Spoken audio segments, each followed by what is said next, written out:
बिस्मिल्लाहिर्रहमानिर्रहीम अस्सलाम वालेकुम रहमतुल्लाह। पाकिस्तान के सदर आसिफ अली जरदारी ने यूएई का दौरा किया और अजीबोगरीब किस्म का दौरा ये, ना उसका सर ना पैर, ना उसके अंदर कोई एग्रीमेंट, ना उसके अंदर कोई इन्वेस्टमेंट। उल्टा वहां पर जो डेलीगेशन लेकर गए, आप जरा डेलीगेशन के ऊपर तवज्जो करें, आप जरा डेलीगेशन के ऊपर फोकस करें तो फिर आपको अंदाजा होगा कि पाकिस्तान के अंदर जो इमरान खान पिछले 25 साल से, 30 साल से, 35 साल से, 40 साल से इमरान खान जो रोना रो रहा है वो बिल्कुल ठीक है, वो बिल्कुल ठीक बात कर रहा है कि इन्होंने ना सिर्फ जो जमातें बनाई हैं कि फैमिली लिमिटेड पार्टीज़ बना ली हैं, बल्कि इन्होंने आगे हुकूमतों को भी फैमिली लिमिटेड गवर्नमेंट्स बना लिया है और इन्होंने मुल्क को भी मासी बेड़ा बना लिया। आप ज़रा इमेजिन करें, इस वक्त सोशल मीडिया के ऊपर उनकी तस्वीरें वायरल हैं जो आसिफ अली जरदारी ने यूएई का दौरा किया। इनका तो पीछे से धड़न तख्ता हो जाना चाहिए, इनका तो तख्ता उलट देना चाहिए जो इनकी हरकतें हैं। यानी नरेंद्र मोदी यूएई के साथ अभी हफ्ता पहले इतनी बड़ी डील कर रहा है, तकरीबन 50 से 100 अरब डॉलर्स की। ये छोटी डील नहीं है, इतनी बड़ी डील है, 50 से 100 अरब डॉलर्स की। उधर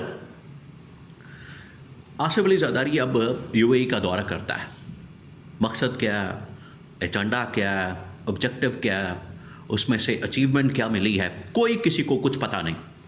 ना उसका सिर ना पैर, ना कोई उसके बारे में प्रेस रिलीज, ना कोई उसके बारे में ऑफिशियल किसी की जानिब से वर्जन सामने आया कि वहाँ पर क्या डिस्कस हो रहा है, क्या मामला डिस्कस हो रहे हैं, किसी को कुछ पता नहीं। लेकिन हालात ये हैं कि पहले तो आप इस बात के ऊपर फोकस करें, जो तस्वीरें आई हैं सामने, आप ज़रा तस्वीरें चेक करें।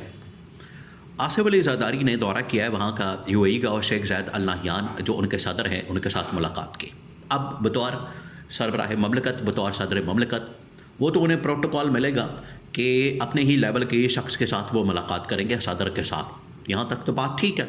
यही वो पीछे देखे, यही वो पीछे कांटे की बात है जो बार बार field marshal army chief general Asim Munir के सदर बनने की बात होती है। उसके पीछे यही कि वो सरबराह ममलकत के तौर पर फिर ट्रैवल करेंगे, सरबराह ममलकत के तौर पर फिर वो मुलाकातें करेंगे, फिर उनको वो वाला प्रोटोकॉल मिलेगा। अभी जो उन्हें प्रोटोकॉल मिलता है वो बतौर आर्मी चीफ के तौर पर मिलता है।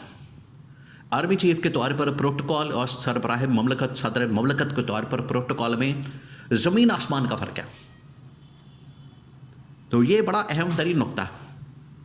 अब आ जाए इस बात के ऊपर जो उन्हें वहाँ पर जिस तरीके से डेलीगेशन लेकर गए। अब आप डेलीगेशन चेक करें, डेलीगेशन के अंदर वो तस्वीरें चले बाहर आ गई, वायरल हो गई। उसमें आसिफ अली जरदारी फ्रंट के ऊपर बैठा है, लीड कर रहा है और साथ जो उनके लोग बैठे हैं, आप समझ रहे होंगे कि बड़े बड़े सफारतकार होंगे, बड़ी बड़ी पार्टियों के लोग होंगे, या जिन्होंने एग्रीमेंट्स करने हैं वो लोग होंगे। नहीं, कौन लोग बैठे हुए हैं अब आप ज़रा सुने, गौर से सुने, दिल थाम के सुने। पहले नंबर पर बैठा हुआ है बिलावल, आसिफ जरदारी का बेटा। दूसरे नंबर पर बैठी हुई है आसिफा, आसिफ जरदारी की बेटी।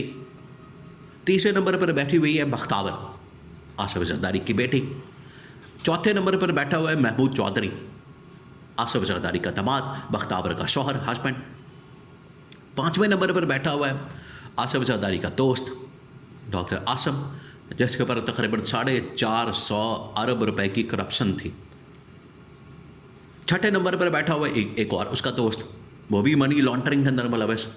सातवें नंबर पर एक सफारतकार बैठा हुआ और फिर आठवें नंबर पर उसका दोस्त मुर्तज़ा सोलंकी जो निगरान सेटअप के अंदर इंफॉर्मेशन मिनिस्टर था, और फिर मोहसिन नकवी लॉ।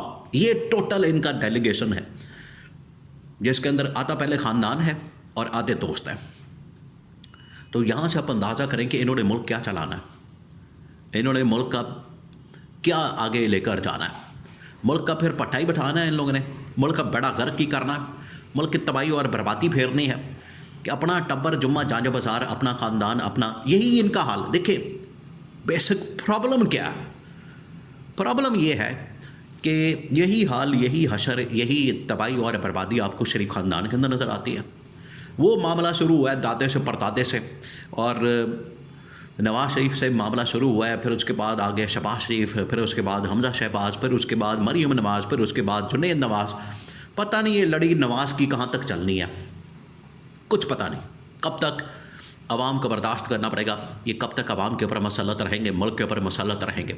उधर शरीफ ख़ानदान, इधर ये सरदारी ख़ानदान का यही हाल है।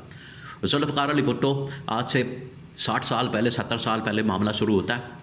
उसके बाद बेनज़ीर भुट्टो, फिर शाहनवाज़, मुर्तज़ा नवाज़, और फिर उसके बाद बेनज़ीर भुट्टो, फिर उसके बाद मामला आ गया आसिफ ज़रदारी के ऊपर, उनके शौहर के ऊपर। वहाँ से चलता चलता ये अब ट्रैक पे चढ़ गए हैं बिलावल और आसिफा। ये इन्होंने फैमिली लिमिटेड पार्टियां बना के मुल्क के अंदर भी इन्होंने फैमिली का माहौल बनाया हुआ। पूरा जुम्मा चांज बाज़ार टब्बर, पूरा ख़ानदान पूरा ला के बैठा देते हैं, मंजी डा के बैठ जाते हैं और सिर्फ अपने ख़ानदान की बात करते हैं। ये जो दौरा किया गया है, इसके अंदर कोई एक डील कोई नहीं हुई, ना कोई एग्रीमेंट हुआ है, ना कोई इस हवाले से यूएई ने इन्वेस्टमेंट की बात की है, ना कोई एक्सपोर्ट की बात हुई है, ना कोई पॉलिसी की बात हुई है। ऑलरेडी पाकिस्तान यूएई के 2 अरब डॉलर्स लेकर बैठा हुआ है पिछले तकरीबन कई सालों से। वो तो बार बार वो डिमांड करते हैं, मांगते हैं कि भाई हमारे पैसे वापस कर दो, हमारे पैसे वापस कर दो। ये हालत है इनकी। और इंडिया के अंदर जाके वो इन्वेस्टमेंट करते हैं 50 से 100 अरब डॉलर्स की, और यहाँ पर 1 अरब डॉलर फंसा के बैठे हुए हैं।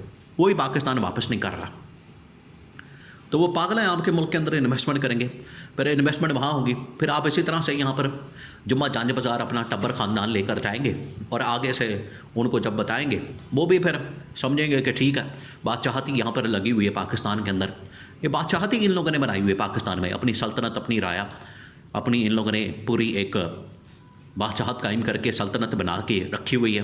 किसी ने पंजाब के अंदर, किसी ने सिंध के अंदर, कभी किसी ने बलूचिस्तान के अंदर, किसी ने वफाक के ऊपर कब्ज़ा किया हुआ है। और ये कब्ज़ा ग्रुप, लैंड माफिया कब्ज़ा ग्रुप, लैंड ग्रुप की तरह एक ऑपरेट करता है। ये है सबसे बड़ा मसला इनका, जो कि पाकिस्तान की असल तरक्की में रुकावट है। नौजवानों को, बेचारों को ज़िंदा मरने के लिए छोड़ देते हैं प्लासों के अंदर, रोज़गार की तलाश में। समंदर के अंदर कोई मर रहा है, कोई जी रहा है, कोई आ रहा है, कोई जा रहा है, और ख़ुद इनका ये शाहाना किस्म का लाइफस्टाइल लगा हुआ है। और मुलाकातें हो रही हैं, कभी किसी जगह से ऐवान सदर से इनकी लॉन्चिंग होती है, कभी उधर वहाँ पर दौरे होते हैं, वहाँ पर पूरा ख़ानदान पहुँचा होता है। ये इनका हाल है। तो ये आवाम की कैसे सोचेंगे? आवाम फिर इमरान ख़ान का साथ देने में, इमरान ख़ान की सपोर्ट करने में, इमरान ख़ान के हिमायती होने में, हक़ बचाने में है। और इमरान ख़ान जो भी कॉल देता है उसके ऊपर निकलना, उसके ऊपर एहतजाज करना, प्रोटेस्ट करना, वो फिर अपने ऊपर फ़र्ज समझते हैं ताकि इनसे तो जान छुड़ाएं। ये जो ठग किस्म के ख़ानदान हमारे ऊपर आके बैठ गए हैं, बनारसी ठग, इनसे जान छुड़ाना वो फिर अपना सबसे बड़ा प्रायोरिटी और फ़र्ज़ समझते हैं।